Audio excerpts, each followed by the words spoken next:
महाराष्ट्र विधानसभा चुनाव में करारी शिकस्त के बाद अब संजय राउत को लगा एक और बड़ा झटका। शरद पवार, प्रियंका चतुर्वेदी और संजय राउत का राज्यसभा का रास्ता भी अब बंद हो चुका है। जी हाँ दोस्तों, सबसे बड़ी जानकारी हम आपको बता रहे हैं।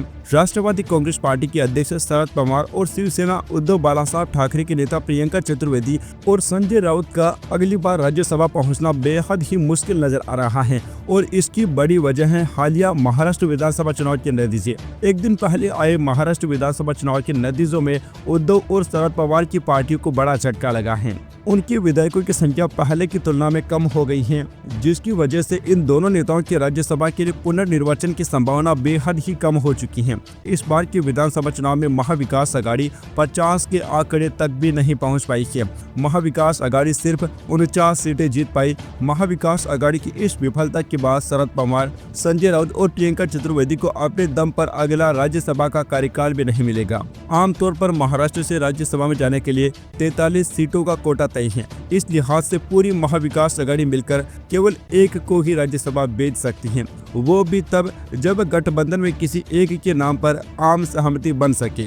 शरद पवार और प्रियंका चतुर्वेदी को 3 अप्रैल 2020 को 6 साल के कार्यकाल के लिए राज्यसभा के सदस्य के रूप में चुना गया था। उनका कार्यकाल 3 अप्रैल 2026 को समाप्त हो जाएगा। वहीं संजय राउत 1 जुलाई 2022 को राज्यसभा के लिए निर्वाचित हुए थे और उनका कार्यकाल 22 जुलाई 2028 को समाप्त होगा।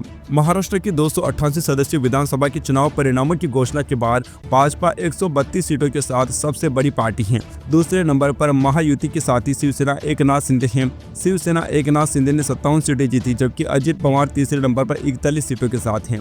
शिवसेना यूबीटी को 20 सीटें मिली, कांग्रेस पार्टी को 16 और शरद पवार की राजपा को केवल 10 सीटें ही मिल पाई। 2 सीटें समाजवादी पार्टी ने भी जीती हैं। राजनीतिक समीकरणों और इन दलों की विधानसभा की स्थिति को देखते हुए दोनों पार्टियों के लिए इन नेताओं को फिर से राज्यसभा भेजना बेहद कठिन हो गया है। शरद पवार ने पहले ही घोषणा कर दी थी कि उनका यह राज्यसभा में अंतिम कार्यकाल होगा। वहीं प्रियंका चतुर्वेदी और संजय राउत के पुनर्निर्वाचन की संभावनाएं भी राजनीतिक परिस्थिति के कारण अब काफी कमजोर हो चुकी हैं। कांग्रेस ने शनिवार को उपचुनाव के आए नतीजों में महाराष्ट्र की नांदेड़ लोकसभा सीट बरकरार रखी है। केरल की वायनाड लोकसभा सीट से भी जीतने के साथ कांग्रेस की लोकसभा में सीटों की संख्या 99 बनी हुई है। महाराष्ट्र विधानसभा चुनाव में भारतीय जनता पार्टी की जीत से सत्तारूढ़ गठबंधन की राज्यसभा की संभावनाएं भी बढ़ेगी। महाराष्ट्र राज्यसभा सीटों की सबसे अधिक संख्या के मामले में देश में दूसरे नंबर के स्थान पर है।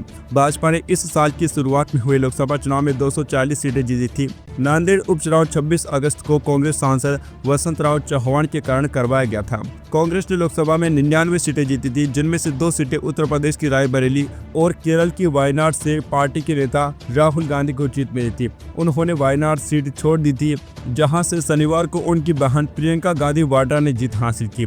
वायनाड और नांदेड़ जीतने के बाद लोकसभा में कांग्रेस के सदस्यों की संख्या 99 पर कायम है। हालांकि दोस्तों, महाराष्ट्र में विधानसभा चुनाव में अब हार के बाद कांग्रेस पार्टी की और पूरे महाविकास आघाड़ी गठबंधन की ये बहुत ही बुरी हार हुई है, जिसके बाद अब संजय राउत का अपना राज्यसभा का कार्यकाल बचाना भी मुश्किल हो चुका है। साथ ही में प्रियंका चतुर्वेदी को भी बड़ा झटका लगा है, क्योंकि अब जाहिर सी बात है कि पूरे महाविकास आघाड़ी में राज्यसभा का केवल एक ही सदस्य बन सकता है। हालांकि इस बार शिवसेना के सदस्य बन चुके हैं, तो अगली बार कांग्रेस पार्टी भी यही चाहेगी कि उनका कोई राज्यसभा का सदस्य बने। ऐसे में शिवसेना के दोनों ही नेता का कार्यकाल खत्म होने के बाद वह अपनी राज्यसभा की सीट को भी नहीं बचा पाएंगे। Subscribe now and press the bell icon. Never miss an update.